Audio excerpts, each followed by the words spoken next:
Today, in the media conference with Lal Goel, which is brought to you by V4 News, Global TV, V4 Stream, Malnadu TV India, News Gaon se, Samvad Sarokar News, Bharat Post News, Caru News, Organ Donation India Foundation, and Gyan. Our endeavor is to enlighten you with the current topic. And today's topic is not only current, but very, very relevant. But before I will go to the topic, I would like to inform you that today's program is in association with Indo-Gulf Management Association. And today, the world is observing International Mountain Day. International Mountain Day is observed on December 11. International Mountain Day was designated by the United Nations General Assembly in 2003. The General Assembly encouraged the international community to organize events at all levels on that day to highlight the importance of sustainable mountain development. International Mountain Day is observed every year with a different theme relevant to sustainable mountain development. FAO is the UN organized mandate to lead observance of International Mountain Day. The world's most spectacular landscape are facing threats in every way. Climate change and global warming, bad farming practices, logging, commercial mining, and poaching are taking a heavy toll on mountain biodiversity. Plastic pollution is also threatening the fragile environment. Sustainable management of mountain biodiversity has been increasingly recognized as a global priority. Media conference with Lal Goel hopes that better sense will prevail and people will take care of mountains. Now coming to the main topic, does Indian education produce entrepreneurs? An entrepreneur is an individual who creates a new business, bearing most of the risks and enjoying most of the rewards. The process of setting up a business is known as entrepreneurship.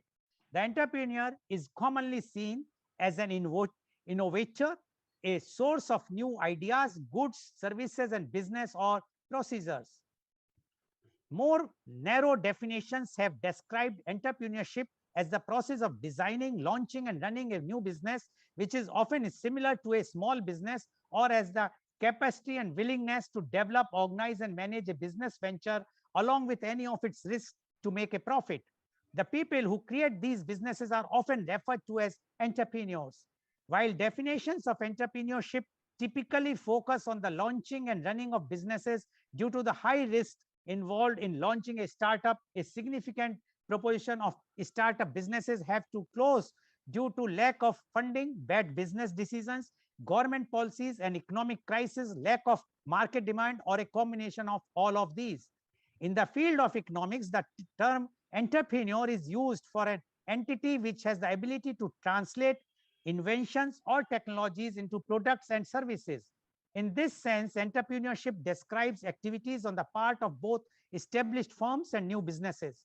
The Indian education system is the world's second largest higher education system with more than 1,000 universities, 45,000 colleges, and a capacity of enrolling more than a whopping 20 million students. Higher education institutions in India offer courses, degrees that are competitive in the world markets in terms of quality. The Indian education system is vast in size as well as its academic offerings. A vibrant and diverse education system means a wide variety of courses are available from the modern and cutting edge to the traditional. Indian education ranges from exposure to the latest advancement of science and technology like virtual and augmented reality, artificial intelligence, and cognitive computing to yoga, Ayurveda, Sanskrit, and classical dances. These vastness of the Indian education system directly translates to enhanced opportunities for its students and global learning for an all-around academic and personal development. Flourishing IT and services sector has led to a robust placement-oriented education, as about 200 of the Fortune 500 companies hire regularly from Indian campuses. Now, to discuss that whether does Indian education produce entrepreneurs, we have two very elite, well qualified, experienced, those who are authority in this field. Chief guests are with us, and I would like to introduce my first chief guest. He is Dr. Mohanlal Agarwal. Dr. Mohanlal Agarwal is the president of Indo-Gulf Management Association, Dubai, UAE. He is ranked among the 251 most fabulous global education leaders. Welcome, Professor Dr. Mohanlal Agarwal on our show. Dr. Mohanlal Agarwal, you being a person who is associated with management. In India, we are producing very good students who are being taken, as I read the report, the 200 out of 500 Fortune companies. But does Indian education produce entrepreneurs? We would like to know from Dr. Mohanlal Agarwal, please. Please unmute. Thank you, Mr. Goel, for giving us such a wonderful start to see the context and to see the background in which we are discussing such a wonderful topic, entrepreneurship. Since we are all here from India and we all understand Hindi, so I would like to begin with the thing that I used to hear, at least in my good old days when I was growing up. And that one was that बेटा पढ़ ले नहीं तो दुकान पे नौकरी करेगा या अपने बाबा के साथ दुकान में बैठना पड़ेगा. Now that was the kind of bias that we had, that if you are educated you will get a job, if you are not educated you will have to sit in the shop or in the store with your father or others and all that. Now this also showed one more side of our higher education institutions, especially universities and colleges, that they were never seen traditionally as a place from where the businessman or entrepreneurship or new business idea champions will come out.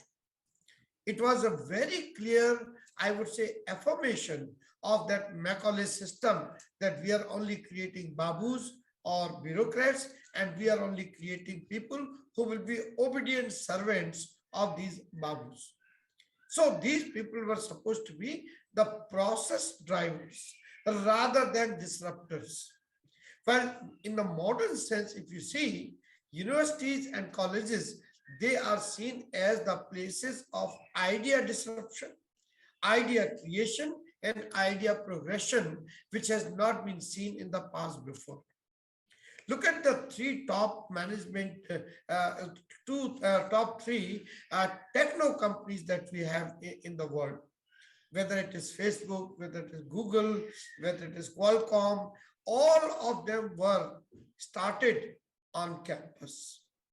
All of them used the talent power of fellow students. All of them used the combined guidance and experience of their faculty. And all of them used the encouraging climate on the particular universities or universities that we have, so that they could reach to the point where they could say things like that.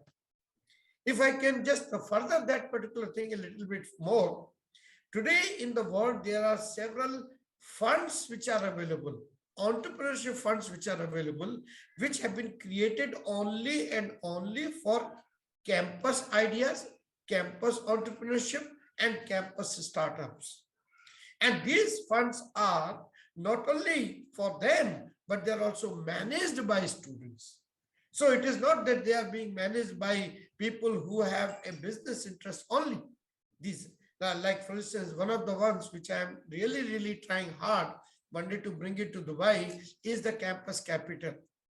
The one which is based in UK, Manchester, and which is trying to bring new ideas, capital for them. So therefore, they are only providing growth-oriented ideas of students, which are totally for students on campus. Early stage investment now. Now, so as you can see, it is not just walk, it is not just talk, it is also walk the talk. They are not only having good students, good faculty, good encouragement environment, but also the Dow, as the Americans would say, or the money or the resources that they require. Now compare these things to our universities, let's say up to 2000. I wouldn't put the last 20 years or 15 years, because university systems in India have changed drastically in the last 15 years, which I will talk later, how they are helpful to our economy. If we look into our economy, 80% of our income, wealth, money comes from the informal sector. Informal sector means these small people, outlets, stores, rural markets, rural artisans, or those people who are helping the corporate world through contract labor, through subcontracting. So many things they are there. And still we have no education for these people. So not only the full-time students are receiving no further guidance from the Indian education system, especially at the higher level, but even the informal sector, which could also receive wonderful re-education, further education, continuing education. Like for instance, if we look into the areas where universities can help these informal sectors or these people who are already in the business, is in some kind of linkages with the last mile delivery, like, you know, like in the food chain, we have got Talaba or others, Zomato. Now, all these people can provide a very, very big push to their turnover, to their revenue, if they are taught how to connect, or if they are helped how to connect. So not just teaching, but helping. Similarly, the mobile payment system like Paytm and others, they could also be arranged so that these people can make better money and better margins, and they are part of our mainstream. So even continuing education to this informal sector has not been there in the case of Indian higher education system, especially up to 2000. Of course, honorable exceptions are there. For instance, we have got one of the finest institutions only and only for entrepreneurship in Ahmedabad, EDIII, and that particular thing has done that. So let us not take away the credit from them. But if we look into all other universities, the incubators, the entrepreneurs, all that they have come. I'll come back later. I'm having a little bit difficulty in speaking, but at this moment, I would like to say that up to 2000, university system wasn't that great as it could be said about entrepreneurship. But please excuse me for at this moment. I'll come back later on. Thank you, Mr. Goel. Thank you very much, Dr. Mohanlal Agarwal, for giving your views. And Dr. Mohanlal Agarwal very rightly said about the entrepreneur. And I would like to inform, although I know that now people are aware because lots of advertisement is on, that Kejriwal Delhi government started a program called Business Blasters across all its senior secondary schools since in the September only, by giving rupees 2000 as seed money to class 11th and 12th students to develop their entrepreneurship ideas. And in that, the many of the top web companies, they are giving them the free listing where they can sell and purchase the products. So now governments, I'm sure the other governments will follow what Mr. Kejriwal has come out. It's a very new thing. And what Dr. Mohanlal Agarwal is saying about the university level, they have started from the 11th and 12th. And I'm sure once you will develop, the students will start developing, the youth will start developing on this age, definitely that change will be there. Thank you very much, Prof. Are you okay? Now you would like to speak, or shall I go to the next panelist? I can take, yes, thank you. So thank you for allowing me this liberty. Today I'm not too well, so that's the reason. Now, if we look into the universities after 2000, there has been substantial change in India, substantial response from the university system to this particular part of our life, that is entrepreneurship. For instance, I would say a growing number of universities and colleges now have incubators, now have entrepreneurship cells. Also, they have got many other idea cells which are run by the students. And as a result, there's a much more positive change, positive outlook towards the entrepreneurship. The second is that the syllabus of the universities and colleges now also have, and widely so, a course on entrepreneurship, introduction to entrepreneurship, or even the entire electives on that. It means we are talking about 5 or 6 courses on that itself. And I'm not just talking about EDII, I'm referring to many other business schools also, which are having like marketing, like HR, like the strategy. They have a specialization in entrepreneurship or new business ideas. So they have that kind of thing. The third is that university systems also have now got a new designation, which is called Professor of Practice. Now, Professor of Practice are those people who are coming from industry, may not have a solid research publication, a portfolio with them, but they have a tremendous amount of work experience portfolio.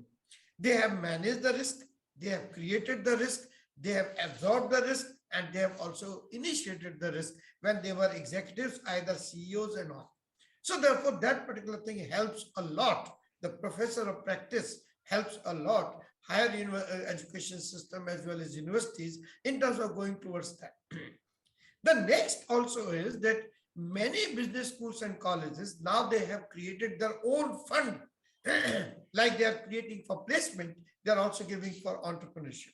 And that particular fund is available to their students to make some kind of a startup business plan, along with faculty, along with students, along with other, visiting faculty from industry.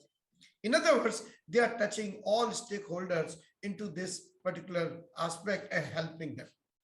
Now, from the macro perspective also, these universities and colleges have received a very, very good support from the government.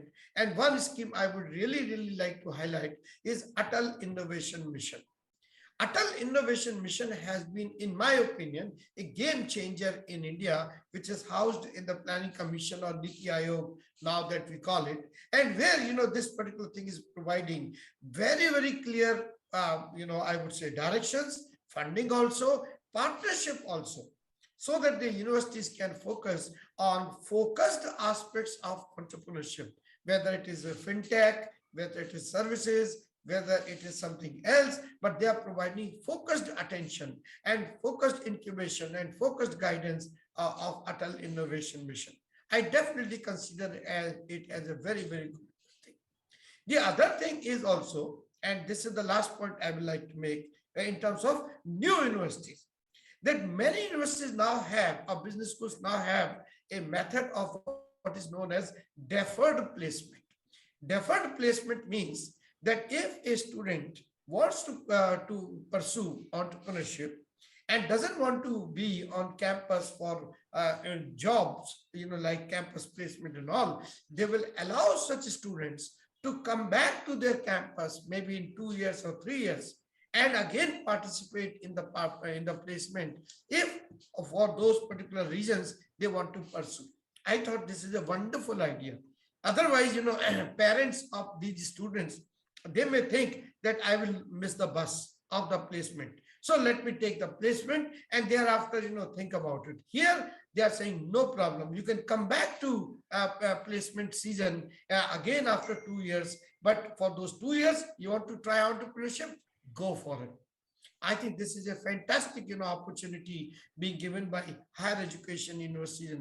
And finally, you and I have discussed it a number of times, that how this new education policy has become a positive additive value to this entrepreneurship, where internship is being allowed at a very, very lower level of education, say 8th standards and after. I think this is a fantastic idea, because this way you will be able to teach them, help them learn what business is, and hopefully many of those people later on will say, instead of being an employee, I would like to be an entrepreneur. Please keep always in mind that such entrepreneurship qualities are also sought after by universities among their employees whom they are taking as employees, because there is something called entrepreneurship also, which means they would want their employees to work as if they are entrepreneur within the particular organization and create wealth for them. So they want entrepreneurial thinking into employees. So entrepreneurship is not for those who just want to start their business. Entrepreneurship is also for those who would like to seek a safe harbor in the case of some kind of a paid job, in the kind of certain jobs, in the kind of certain income. Because after all, there are people who cannot take risk because of their financial situation or family situation, but they shouldn't be barred from thinking like entrepreneurs if they are joining the companies, and the companies also allow them to follow their ideas or dreams for the company with the resources of the company, without minimizing the risk. So to sum it up, I believe that Indian education system is now getting much more geared, much more ready for this kind of entrepreneurship. Students are ready, faculty is ready. I would say, yes, it requires much more, because this is just like a drop in the ocean, right? But I am very hopeful and very positive about this for our country. Thank you very much, Mr. Goel, for your opportunity. Thank you very much, Dr. Mohanlal Agarwal. Now, I would like to invite my next panelist guest, and he is the chief guest. He's Professor Dr. Sunil Patil. Professor Dr. Sunil Patil is a renowned educationist, mentor for startups, consultant for outsourcing based at Pune. Professor Sunil Patil has been director of Symbiosis Institute of Digital and Telecom Management, SIDTM Pune. He has worked with the International Institute of Information Technology, IIIT, as professor and dean academics. He has worked for 20 years at AT&T Bell Labs in New Jersey, USA. He is passionate about entrepreneurship. He has co-authored a book on empowerment of faculty in engineering education. Welcome, Professor Dr. Sunil Patil on our show. Professor Dr. Sunil Patil, you have heard what Professor Dr. Mohanlal Agarwal has mentioned. Now, we would like to know your views on does Indian education produce entrepreneurs? Professor Dr. Sunil Patil, please. Thank you, Mr. Goel, and good morning to all of you. Good morning from Pune, India. It's an interesting topic for the discussion today. And then Dr. Agarwal actually broke down his speech in two parts, pre-2000 and post-2000. Now, let's see how this topic has importance in the current scenario. First of all, understand 90 to 95% jobs in the US every year are created by entrepreneurs, small to medium-sized companies. These are not created by IBMs and Hewlett Packards and AT&T, who are the giant companies. They are actually created by mom and pop shops. So the key job creation activity is actually done by entrepreneurs in United States. Now, come back to India. In case of India, entrepreneurship is not new. As Dr. Agarwal pointed out, you walk the street and every street on both sides, you will see entrepreneurs. There is a barber shop, there is a tea stall, there is a kirana dukan. So all these guys are entrepreneurs. Now, they may not have a formal education of what entrepreneurship is all about. In most cases, actually, these activities are driven by economic reasons. Since their education level is limited and they have no other way of livelihood or they can do anything else, so they get into these professions. And most of these guys actually have acquired some skills while working somewhere else, and then they start their own. A barber shop started by someone has actually worked as a barber somewhere or has worked in a family business, which also happens to be a barber shop, and that continues. So India has actually over the years very large percentage of entrepreneurs with no formal education of entrepreneurship, and that continues. Now, if we come back to Indian education system, which is one of the largest in the world, 1,000+ universities and thousands of colleges, the key question is whether this system has created and is creating entrepreneurs who can not only start businesses in India, but also at a global stage. So what I'm going to do is actually split this in two parts, because the two key stakeholders in these discussions are, one is the faculty, who is a teacher, and the other one is a student. So these two key stakeholders are the ones who will either make it or break it, the outcomes of the system. whether it's entrepreneurs or something else. So let's first of all look at faculty and the institutes and the management. Are these components of education system on the same page of entrepreneurship or not? In my opinion, I have been in academics for a few years now, and in my opinion, what I have seen is last few years, yes, there has been discussion on entrepreneurship. There has been discussion on starting incubators in the campus, and then try to understand why are they doing all this? What is the undercurrent below this? Many institutes are actually starting these programs out of necessity of actual assessment by regulatory bodies. Regulatory bodies, when they visit campuses and when they review the curriculum, they want to see whether you are teaching entrepreneurship, whether you're offering courses in entrepreneurship. Do you have an incubator on campus? Are the students actually coming out with ideas? Now, to make sure that all these questions are answered yes or positively, they have to do something. The institute managements or university managements have to do something. So set up some small shop and say, call it as an incubator, or show it in the curriculum. We are teaching a course on entrepreneurship. So the key question is, with this infrastructure which institutes or universities are providing out of compulsion, I personally think it is being done out of compulsion because of regulatory bodies coming down heavily on institutes. Is it really helping? Now let's look at the other side, which is students. Are the students being groomed to be entrepreneurs? That's one. And second, what is the thought process? What is the mindset of students? When the students are joining higher education, from day one, the discussion is placements. The day one, the discussion is about the package. What package I'm going to get? Which companies are going to visit campus? As a matter of fact, the admissions in an institute is most of the times based on the track record of the institute, that how are the students getting placed, what are the salaries they are making, which companies they are placed. Very rarely a potential student actually asks a question, how many startups have started from this institute, how many successful startups. That question is not asked by students also. Students are basically looking at placements.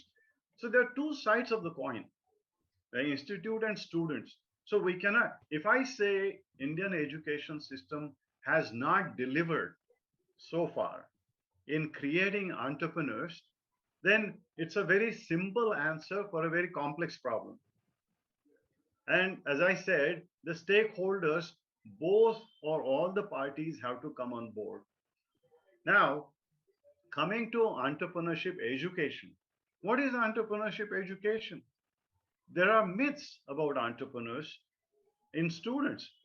And before I get into the myths, I also need to highlight why students are constantly talking about placements and packages and how much money am I going to make. Many students are actually coming to colleges and graduating colleges with a certain amount of loan on their back. Either they have a loan or their parents have taken a loan. So most of them can't even think of starting or taking a risk and starting something on their own, because the constant thought is, I have to pay this loan. My parents have to actually clear this loan, which I had to take for education. And it's primarily because of the fee structure. The fees are exorbitantly high, which are very prohibitive even for students to think beyond placements and actually getting a job or starting something on your own and taking risk. So there are so many sides of these questions which need to be answered. Now, coming to the institutes again, many institutes are setting up incubators. Are the faculty members actually qualified to manage these incubators? Are the faculty members really have been interacting with the industry? Because for entrepreneurship courses and programs to be successful, the faculty members have to be very closely collaborated with industries. They really need to work with them and see what the real world is and bring that expertise and knowledge to the incubators and the students. Is that happening? Probably not. And if you look at India, if you look at Indian education system, 70% of this country actually lives in villages, rural areas. 70% of the education system of this country is in the rural areas where there is hardly any infrastructure even to teach. Forget about entrepreneurship. Extremely poor infrastructure, highly unqualified faculty members who cannot even speak correctly. Talk about research in entrepreneurship. They have no clue of what the research and how the research needs to be done. They are basically teaching colleges and producing numbers. And even the numbers which are coming out of colleges, when apex body like NASSCOM says 80 to 90% university graduates from India are unemployable. They are not even talking about entrepreneurship. That is the fact. That is the ground reality today in India. 70-80% of education system which exists in rural area has not been able to even create students who can be employed. Forget about starting any ventures on their own. Now come back to the urban areas. And Dr. Agarwal rightly pointed out the new education policy is talking about internship. True, internship is very important. In American education system or Western education system, a student who is registered, enrolled in 4-year program or a graduate studies master's program is closely connected with industry during internship. Every year, he or she goes to the industry for 2-3 months during their vacation and works with the industry and comes back to join the next semester. Is that happening in India? No, it's not. When the student joins a program, the kind of programs we have, the kind of curriculum we have, kind of teaching methodologies and pedagogies we have, the student has hardly any time. Throughout the year, the student is busy in a rote learning and memorizing everything. Where is the practice? Entrepreneurship doesn't happen simply by teaching a course. You have to practice it. You have to practice what you learn, what you discuss in the classroom. When are you going to do that? Where is the time for doing that? There is no time. Now, looking at the industry, it's okay for the industry to make a lot of noise about employability of the graduates. The issue is the industry actually stepping up to the plate to work closely with students and institutes to make sure that there is some mentoring and hand-holding that will happen so that quality students are created or graduated from the institutes who could even potentially start some businesses. Again, the answer is no. The folks or the subject matter experts in industry are so busy with their commitments to their clients and customers globally. The students, when they approach the industry, they hardly have any time which they can devote or dedicate in mentoring those students. But at the same time, these are the folks who complain about quality of students. So you can see it's a very multifaceted issue of entrepreneurship. But in my opinion, there are 2-3 very important points. One is qualified faculty, proper infrastructure, industry academia strong interface, industry willing to mentor students, and the most important, the mindset of students. I want to take risk. In our society, failure is supposed to be very bad. Nobody wants to talk about failures. Let me tell you, failure is the first thing of success as an entrepreneur. And one should not actually look at failures very negatively. Actually, learn from it. See what mistakes you did and make sure in the second attempt you don't do those mistakes. There are some entrepreneurs who actually started their ventures and then they realized that they really want to learn few more things.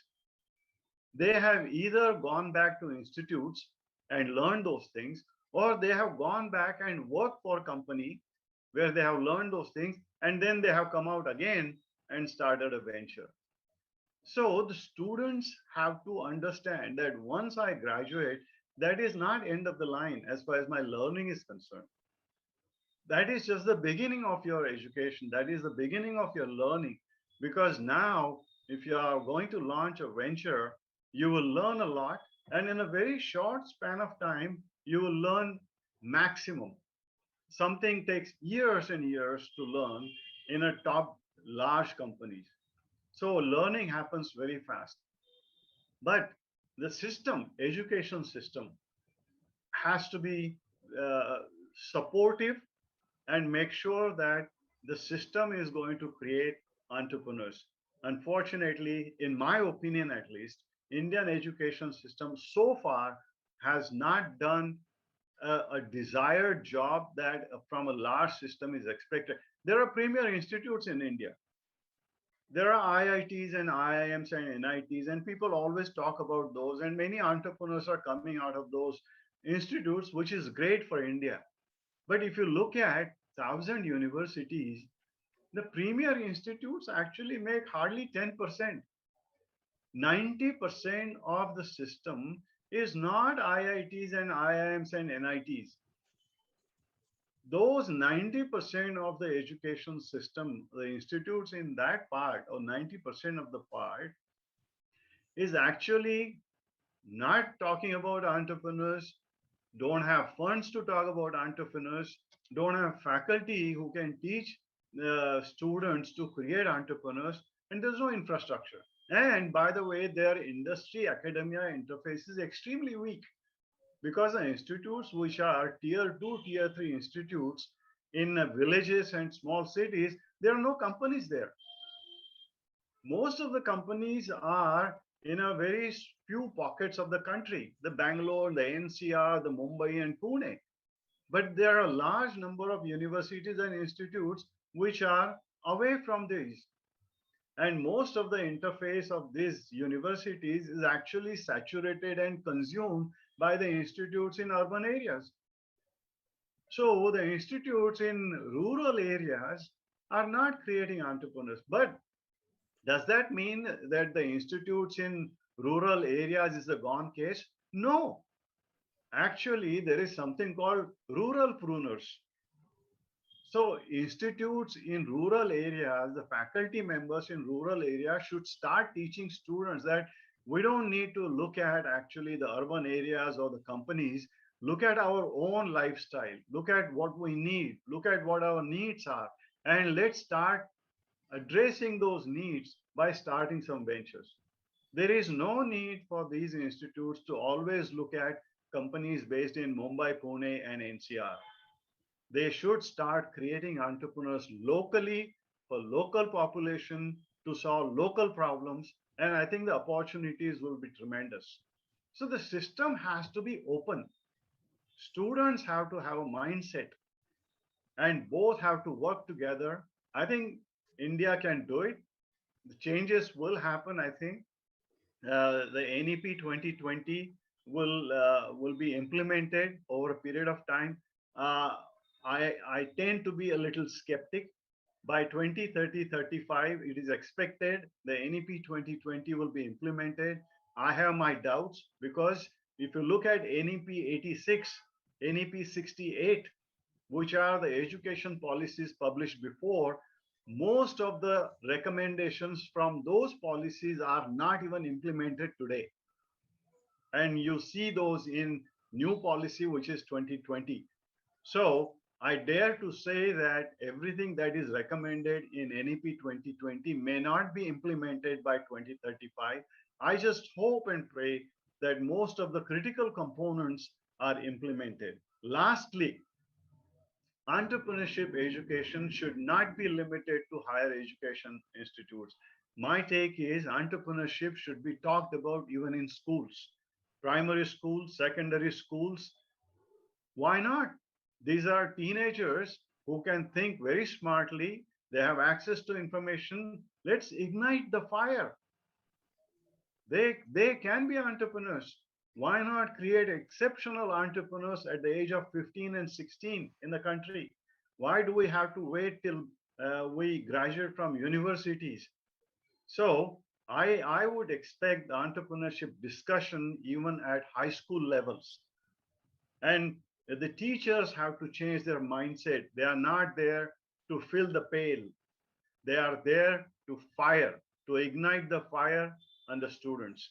I hope this will happen in NEP 2020 implementation. I hope it happens in time and India will be very successful in creating excellent entrepreneurs because we can do it. We have done it in many countries outside. Thank you. Thank you, Mr. Goel. Ignite the fire in students, says Professor Dr. Sunil Patil. And Professor Patil has raised many important points. I will just highlight few. He says that today the condition is that, that everyone wants to see what is the placement in the higher studies. And this is fact. And I can say very confidently that even Professor Patil and Dr. Mohanlal Agarwal, if they see their own time, or including me, we were taught about the values of education. We've never asked that how much money you are going to get once you will be graduated or post-graduated. We were said, if you will become a doctor, engineer, or a businessman, or whatsoever, a professor, the values in your society, how you are going to give, and what position you are going to get, what respect you are going to get. Never our parents has taught, even our professors or teachers have said how much money you are going to get. But that today, he rightly said that it is everything is money, that even the students want to know how much package the last batch has got, and that's why they would like to join. And even the universities are highlighting. I just saw 2 days back in Chennai University says 2 crore 5 lakhs package was giving to a student. Now just imagine the condition of a student who is going to enter. He will ask the same question, how much maximum package your university is think. Secondly, he mentioned about the fees is very high.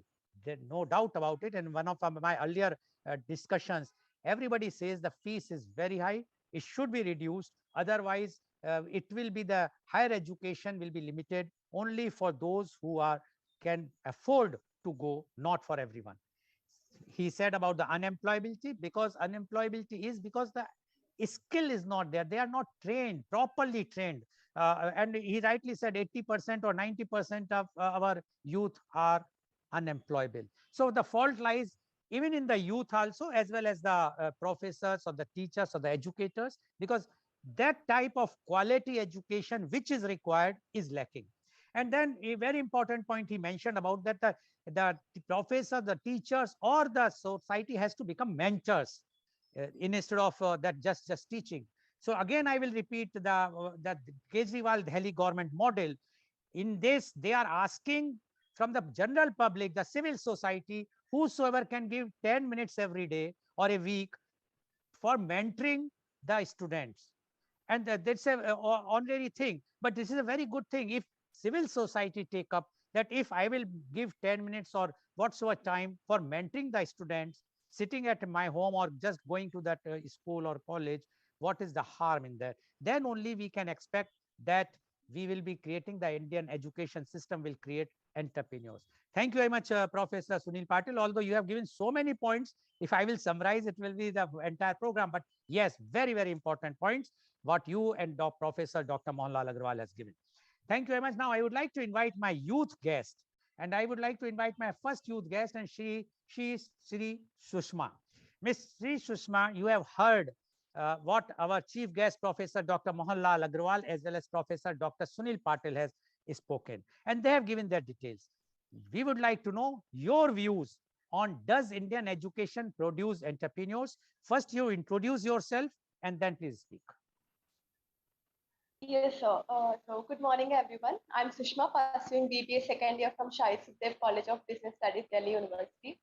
I'm interning at 𝐂𝐀𝐑𝐔 as a digital marketing executive. Now I'll be discussing on the topic, does Indian education produce entrepreneurs?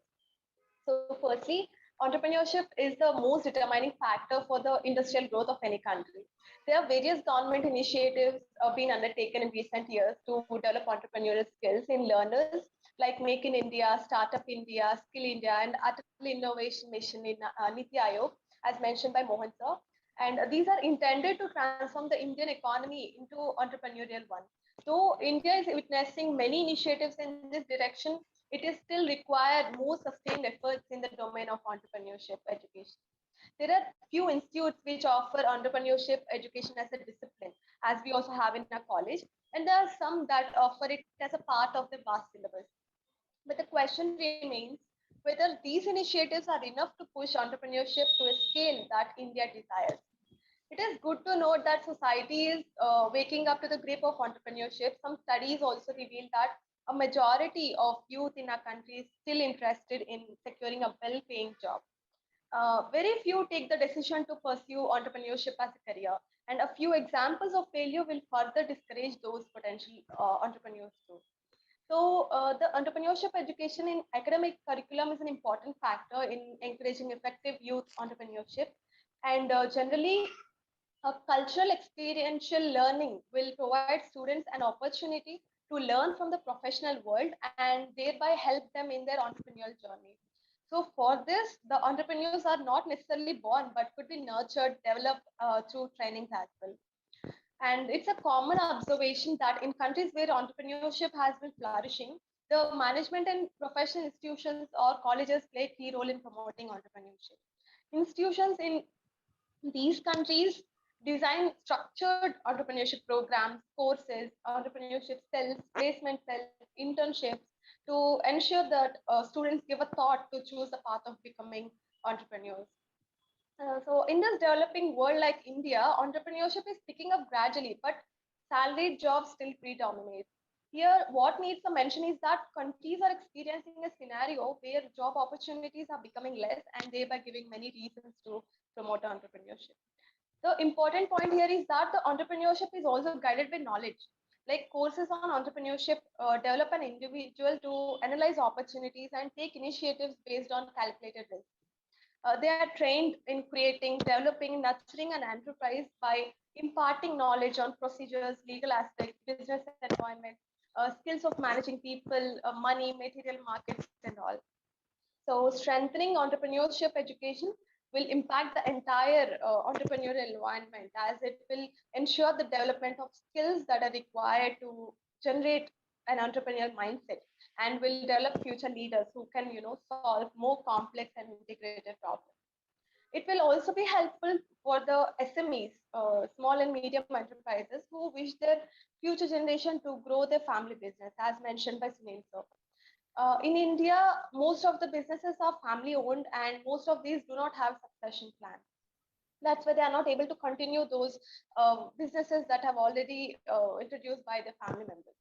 And since entrepreneurship is closely connected to innovation, education in developing countries like India will also have to focus on the rising of innovation capabilities of aspiring entrepreneurs or students in order to ensure high success ratio. The development of any country is directly linked to its innovation potential. So, more developed economies tend to have higher levels of education and more diverse industrial sector profiles. So, this combining with the advanced technology encourages new age entrepreneurs to become more innovative.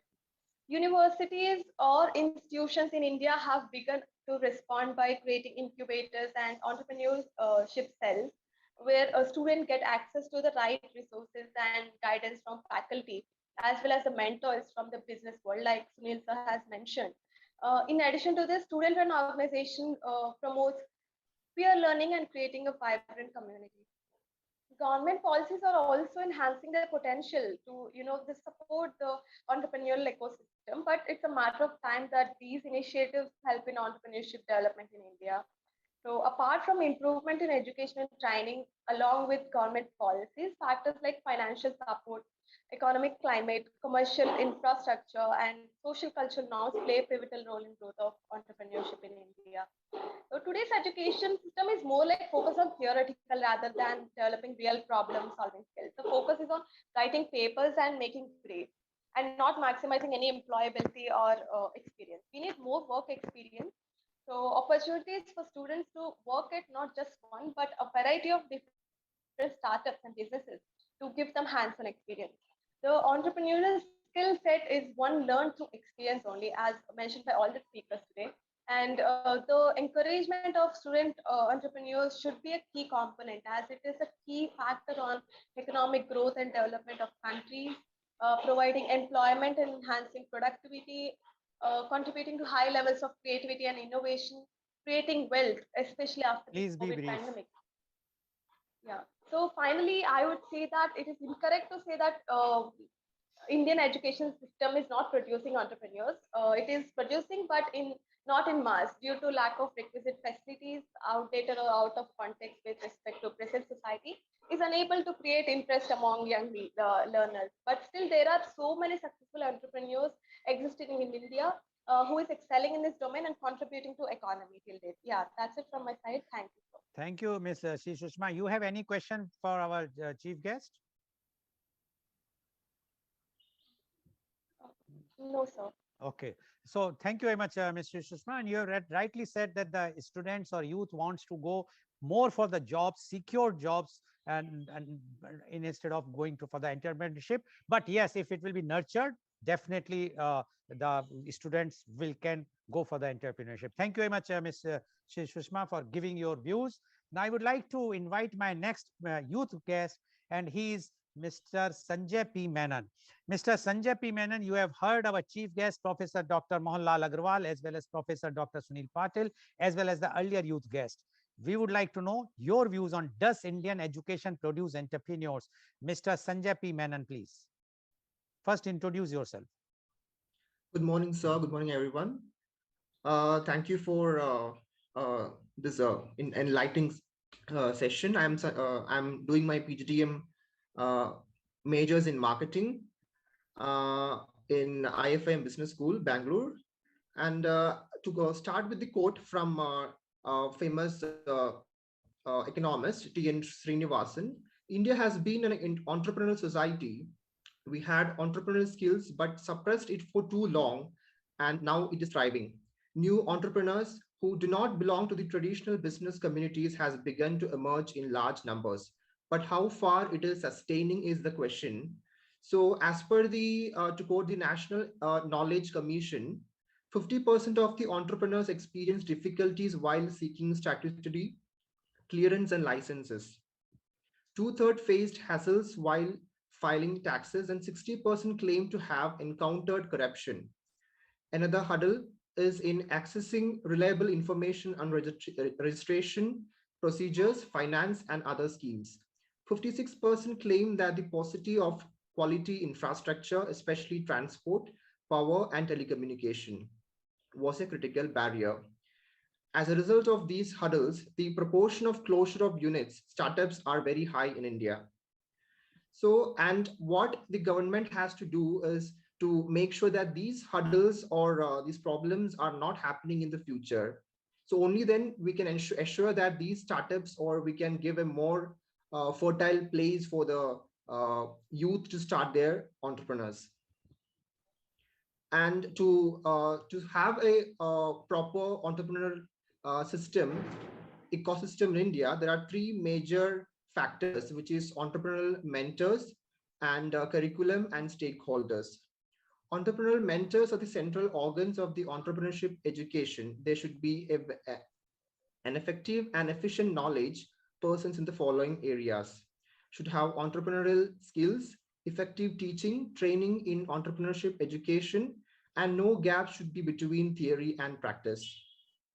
In case of curriculum, it is a base of entrepreneurship education which is being built. While preparing the curriculum of the entrepreneurship education, the following points can be considered.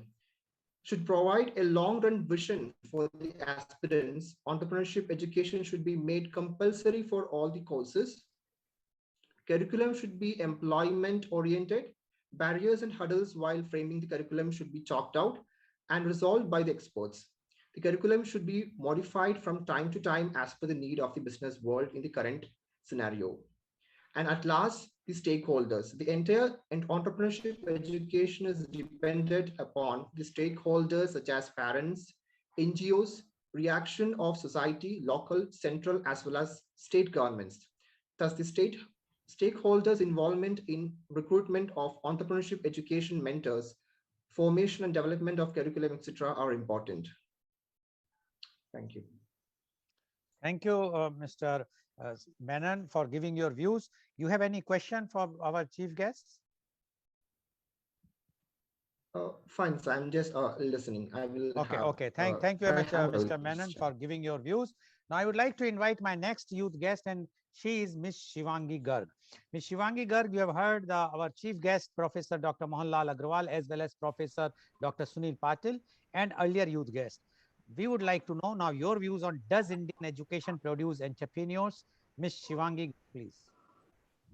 Thank you, sir, for providing me this golden opportunity. First of all, I would like to introduce myself. I am Shivangi Garg.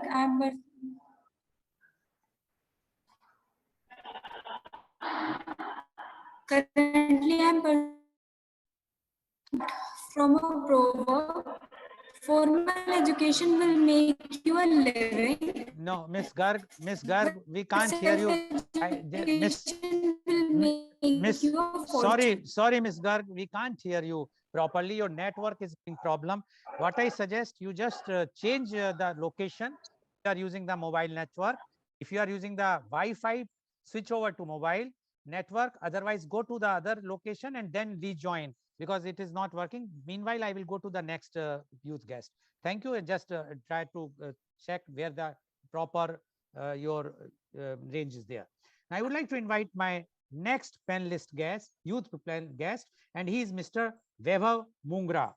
Mr. Vaibhav Mungra, you have heard our chief guest, Professor Dr. Lal Goel, as well as Professor Dr. Sunil Patil, as well as earlier youth guest. Now, we would like to know your views on does Indian education produce entrepreneurs? Mr. Vaibhav Mungra, please. Thank you, sir. Good morning, everyone. And thank you, sir, for this amazing opportunities. So my name is Vaibhav Mungra, and I am from Ahmedabad, Gujarat. And currently, I am living in Pune. I am studying MBA from Indira Institute of Pune. And I am a part of entrepreneur cell in my college committee. And I am doing internship with 𝐂𝐀𝐑𝐔.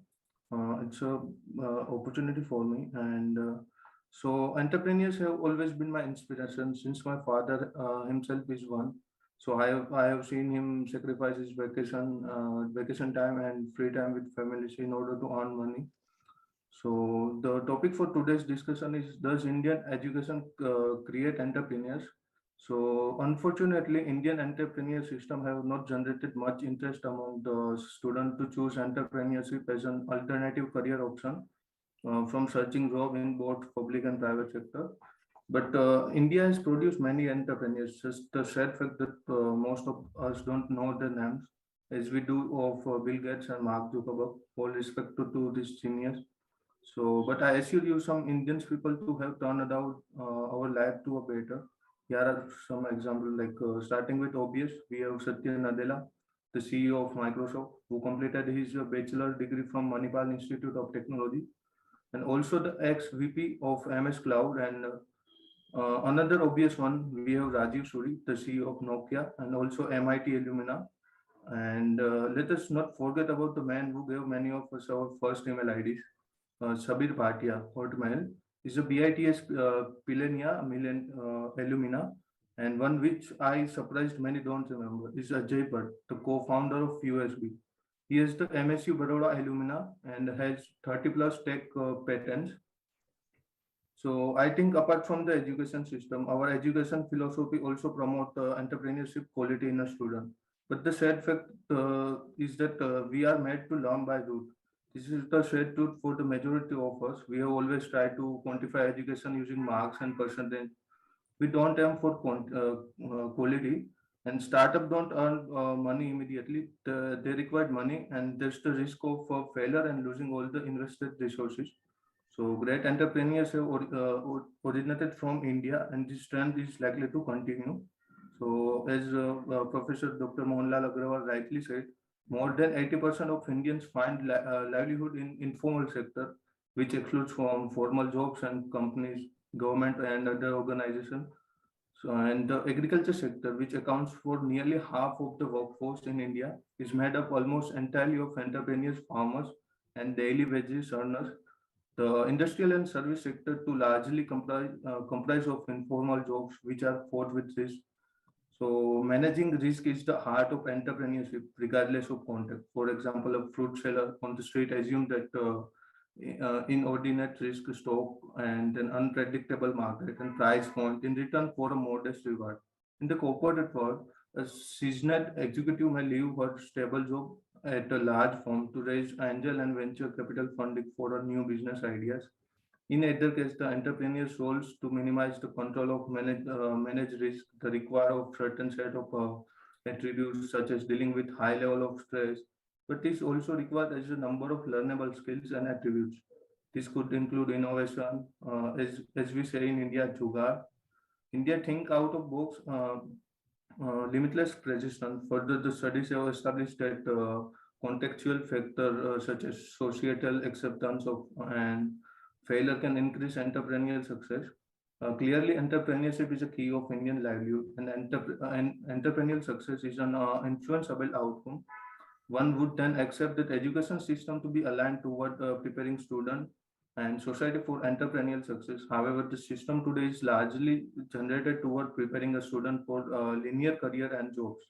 Even to success such as jobs, the ethos of entrepreneurship is essential. Moreover, education is no longer the realm of just a school and college going student. It is expanding to include the learners of all ages who must periodically update their capabilities to stay relevant in changing world. For example, helping street side fruit vendor like understand mobile payments or last mile delivery could enhance her livelihood.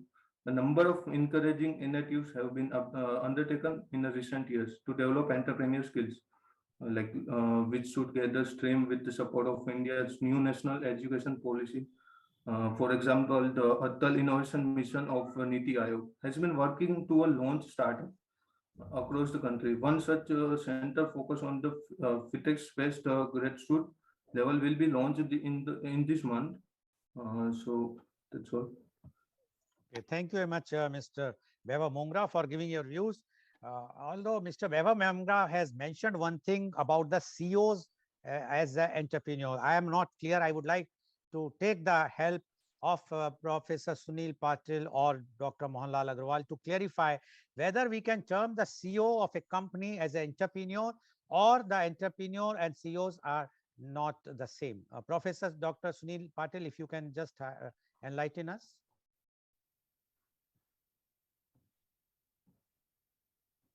Please unmute. Please unmute. Professor Patil, please unmute.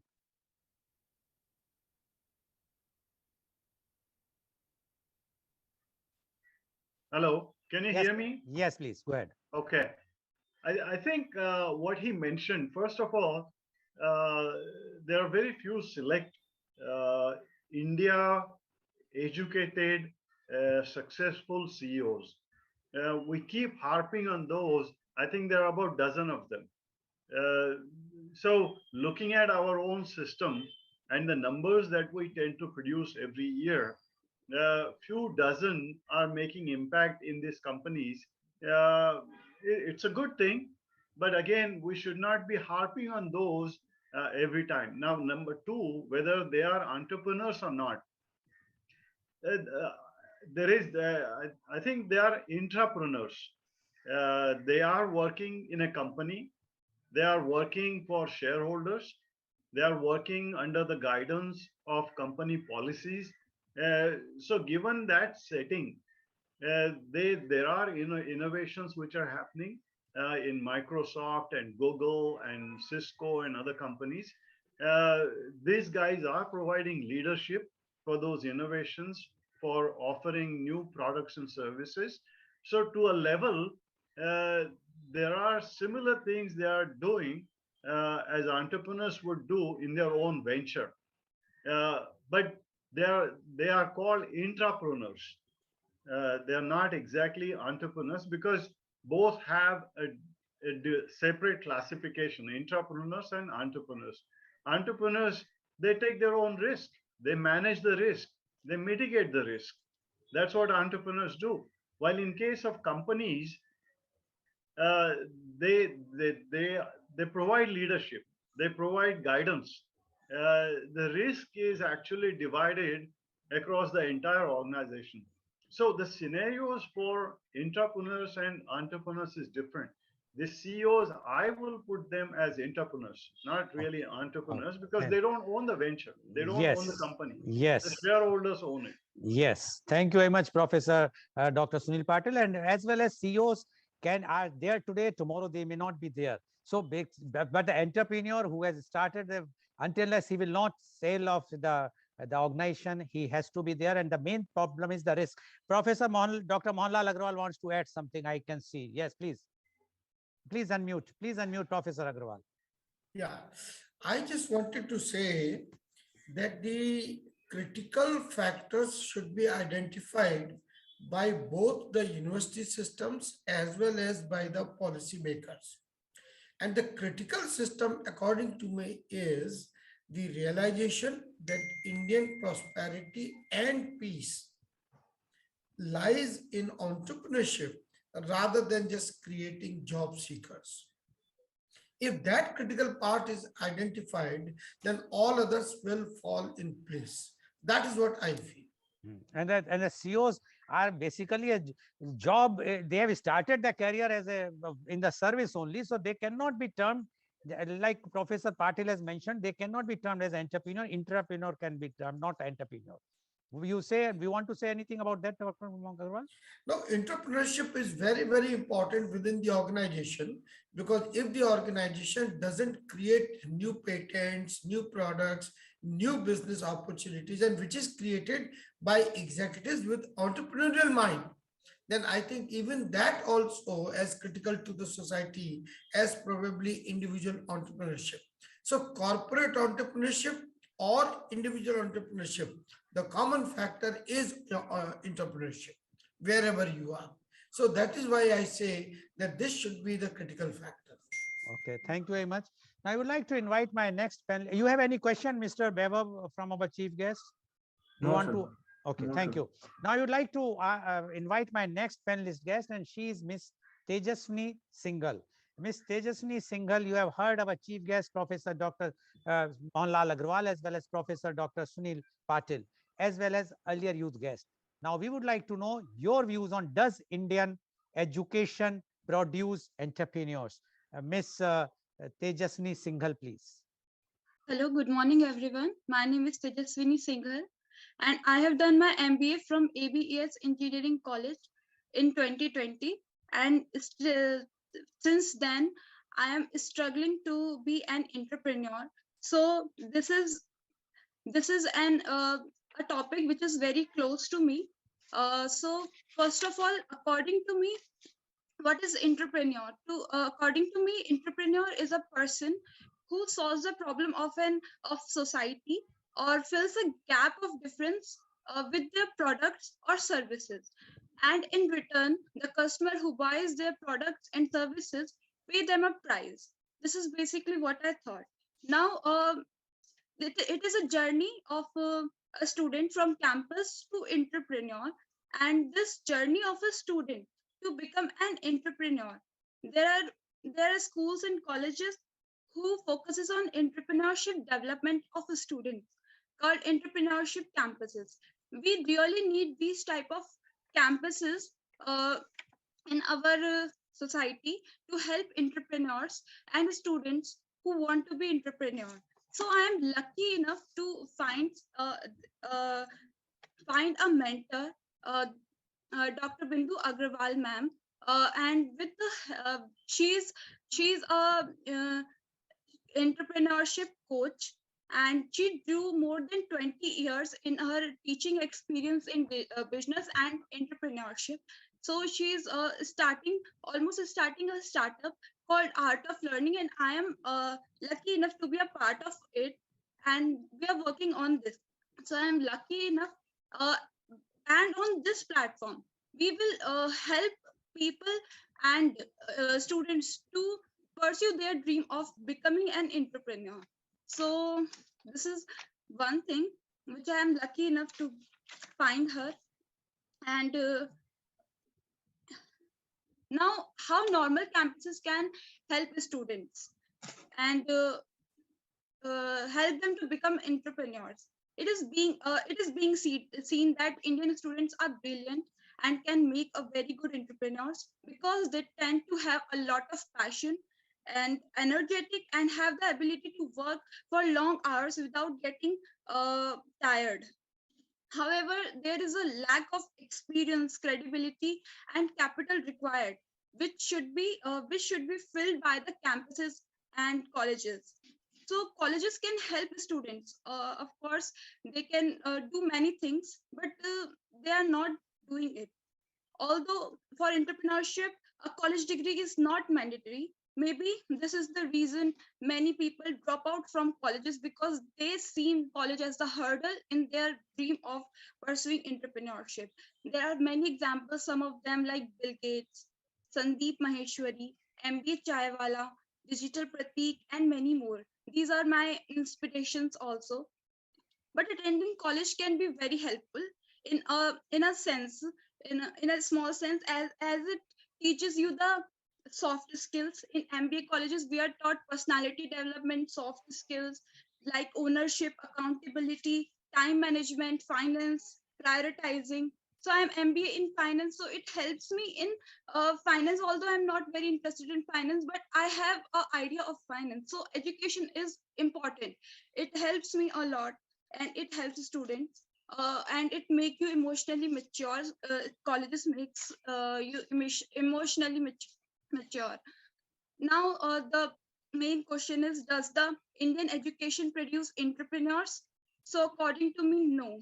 Indian education system drastically fails in producing entrepreneurs because many people are struggling. Me myself is struggling in becoming an entrepreneur, and if I see my mindset, it is being very clerical and job oriented. Like I really feel struggle to be an entrepreneur, despite of the fact that I want to be uh, since my childhood, because my father is a businessman. I wanted to join him in his business, but it is very difficult for me when I go there practically doing things. It is very different from the theory which I have learned in school. So because Indian education system, there is a marketer, Gary V. He's tycoon in the field of digital marketing. Gary V. He mentioned that the internet made the education system outdated globally because the information is a commodity, and this school system is working on the memorization of that information. Why do I have to do maths? The Einstein, the great scientist, Einstein also mentioned that there was a incident in his life, in his school life, where he discussed with her teachers that I can calculate this with the calculator. Why do I need to memorize all these things? We can work on other things.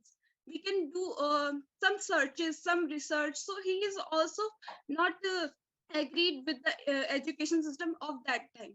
So not only in India, but globally, it have outdated.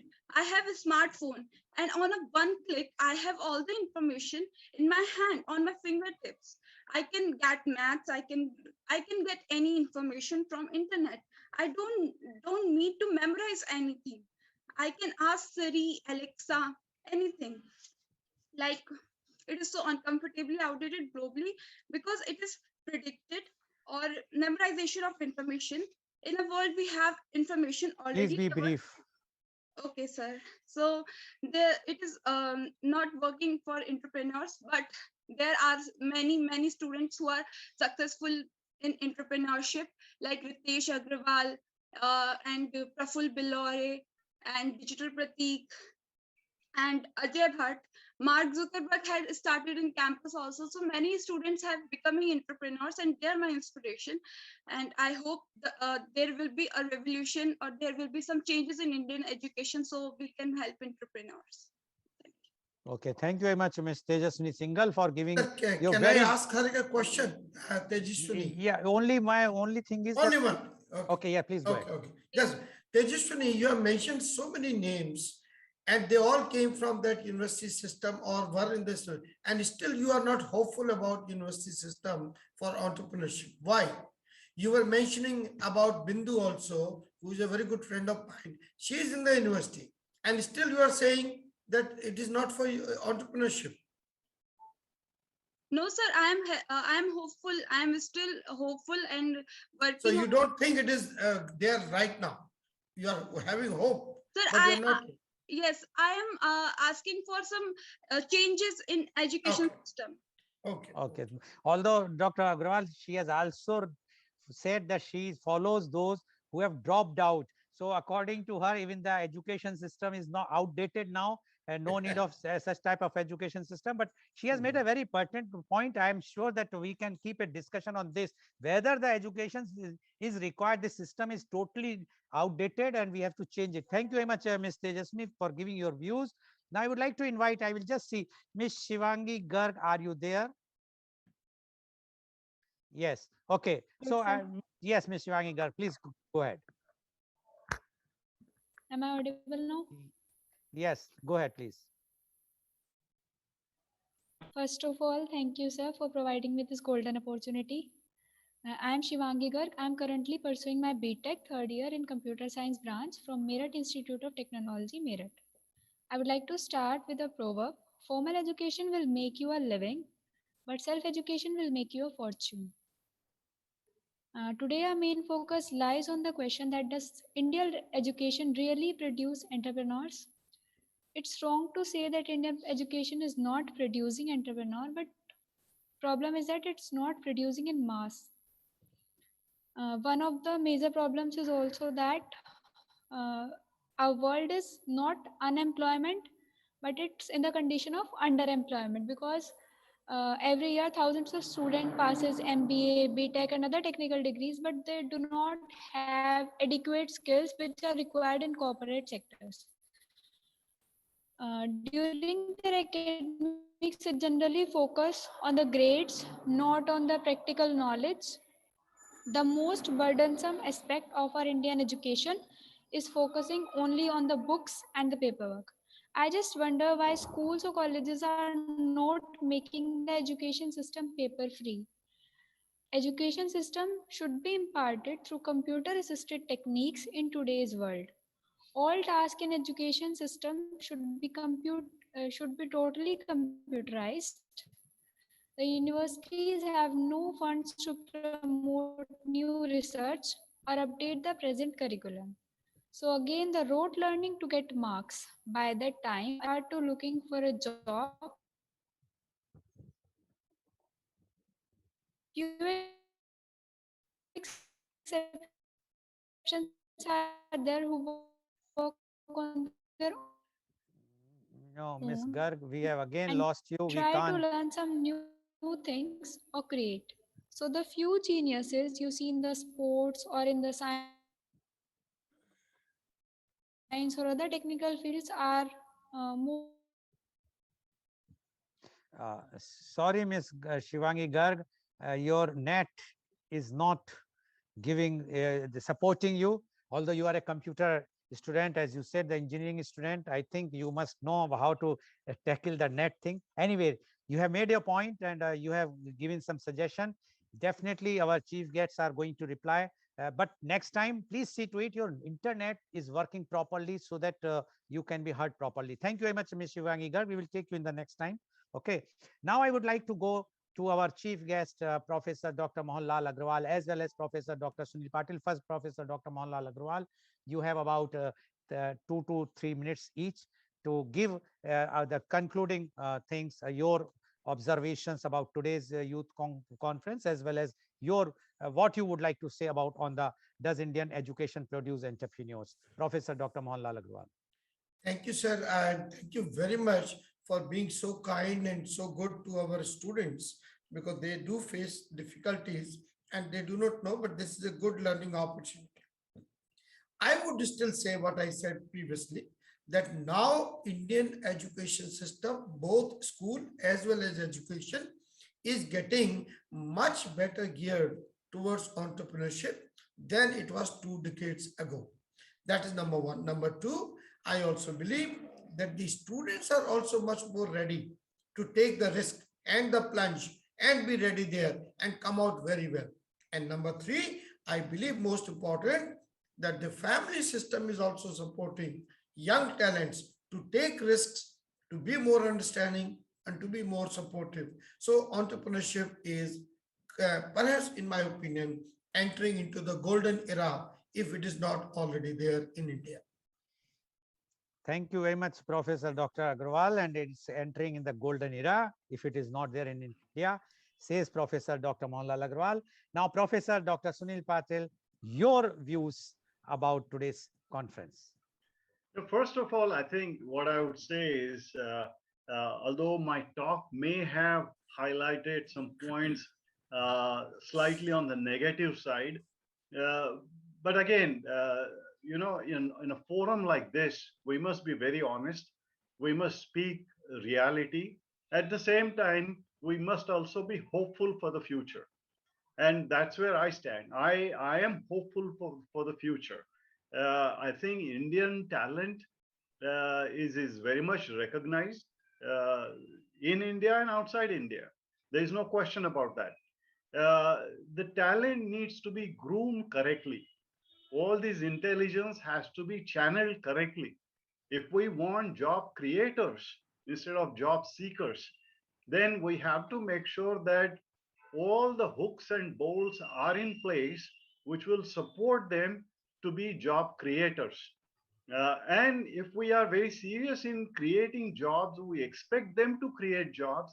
Let's also make sure that the infrastructure, and when I say infrastructure, it is about government systems, state level systems, any other thing that is required to support their initiative has to be in place and has to be supportive. When even Azim Premji says, I'm very shameful to bring my global clients to Bangalore in a potholes ridden streets, he is very sad. There is a recognition globally for the company. But when when the clients are visiting the headquarters, the infrastructure is falling apart. So we have to make sure that entrepreneurs are going to feel very proud. The system will support them, and that's why I think I'm very Sir, is he hopeful. audible? Yes, please go ahead. So Yes. I'm hoping that the system will support these young minds. Like, they are very creative minds. We just have to support them. As far as funding is concerned, because that seems to be the concern for many youngsters to take a jump in this. Today, the situation is rest of the world, the fund owners are looking at India. They want next Microsoft, they want next Cisco, they want next Google to come out of India, because these are the Indians in Silicon Valley who have created Silicon Valley. So why not in India? And it's very much possible, instead of simply calling Bangalore as a Silicon Plateau compared to Silicon Valley, let's not simply call plateau. Let's make sure that Microsoft and Cisco's and Google's and Facebook will come out of Bangalore and other cities of India. So I'm very hopeful that things will happen. I think we have talent in place, and they will make it happen if we support them. Okay. Thank you very much, Professor Patil. So, viewers, you have seen today two expert chief guests. They have given their views. Youth guests have given their views. But who's responsible? Are we going to blame only the universities or educators or the political leadership? I think the blame also goes to the civil society. We have to understand, the parents have to understand, the families have to understand that we have to inculcate the entrepreneurship from the childhood in our own children. If we will not inculcate, then how we expect that others will guide and they will be converting to a successful entrepreneur? As Professor Mohan Agrawal earlier said that if you will not study properly, you will sit in the shop. Yes. And we have seen, even whenever somebody goes for matrimonial, the first question they ask, how much is the fixed income of the bride? They never ask the bridegroom. They never ask for what is the business he's doing, how much, even if it's a startup, nobody is interested. So until unless we will not change our mindset, the civil society will not change the mindset. It is not easy for the universities or the education system to change the mindset of the youth.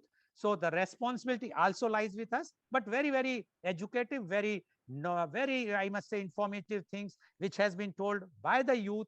They are aspirants. They want to come out, as Professor Agarwal has mentioned, that they want to do many things new. Professor Patil has also mentioned. Only thing is they require some proper guidance, which I am sure with the new education policy or national education policy 2020, they might be getting their answers. Not they now, they are already almost passing this thing, but the new, those new generation or those who are going there, they will be getting. So thank you very much. And today's program has been live telecasted by V4 News, Global TV, V4 Stream, Malnadu TV India, News Gaon se, Samvad Saroka News, Bharat Post News, Caru News, as well as was shown live and Facebook and YouTube. So please tune in every day for media conference with Lal Goel at 10:30 a.m. Thank you very much, Professor Dr. Mohanlal Agarwal. Thank you very much, Thank Professor you. Dr. Sunil Patil. And thank you all the youth guests that you have enlightened us. And I'm sure you are also enlightened with the views which our chief guest has expressed. And thank you all of the viewers who are watching and who has seen the views of the youth as well as the chief guest. Thank you very much. Thank you. Thank you.